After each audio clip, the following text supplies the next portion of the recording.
জি, সালাউদ্দিন ভাই কিছু বলতে চাচ্ছেন? যে এই কথাটা লিখিত থাকলে আমরা সই করতে পারবো। আপনারা তো একটু পরপরই ভাষ্য দিচ্ছেন, একটু পরপরই কাগজ চেঞ্জ করছেন, আমি এখনকারটাই পড়ে নাই, জিনিসটা একই নিচ্ছি আনলেস আদারওয়াইজ স্টেটেড, অন্যভাবে না বললে যে যারা। জি, সালাউদ্দিন ভাই কিছু বলতে চাচ্ছেন? যে আপনি নোট অফ ডিসেন্ডিয়ার যে প্রভিশনটা রাখছেন, সেই ক্ষেত্রে শুধু একটা ল্যাঙ্গুয়েজ আমি প্রপোজ করছি যাতে আমরা সইটা করতে পারি আর কি।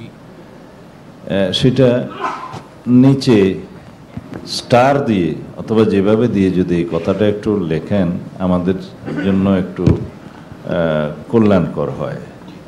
সেটা হচ্ছে নিম্নকক্ষের নির্বাচনের প্রাপ্ত ভোটের সংখ্যানুপাতিক উইদিন ব্র্যাকেট পিআর পদ্ধতিতে উচ্চকক্ষের গঠন প্রক্রিয়ায় এবং বর্ণিতভাবে উচ্চকক্ষের দায়িত্ব ও ভূমিকার সাথে ভিন্নমত পোষণ করে বিএনপি সহ কয়েকটি দল ও জোট ভিন্নমত পোষণ করে বিএনপি সহ কয়েকটি দল ও জোট, এই কথাটা লিখিত থাকলে আমরা সই করতে পারব।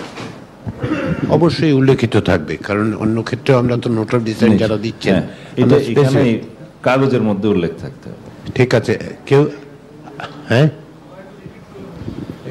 না, ওনারা তো একটু পরপরই ভাষ্য দিচ্ছেন, একটু পরপরই কাগজ চেঞ্জ করছেন, আমি এখনকারটাই পড়ে নাই, জিনিসটা একই মোটামুটি। আগের যেটা দিয়েছে বিকাল 3টায় সেটা পড়ছি, এখন দিয়েছে বিকাল 3:53 সেটা আর পড়ি নাই।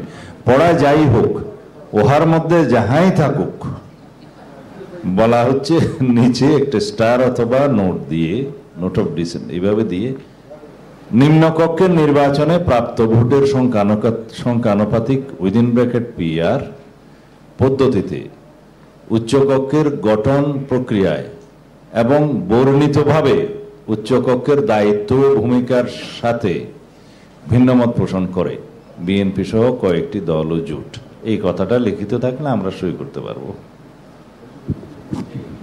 ধন্যবাদ।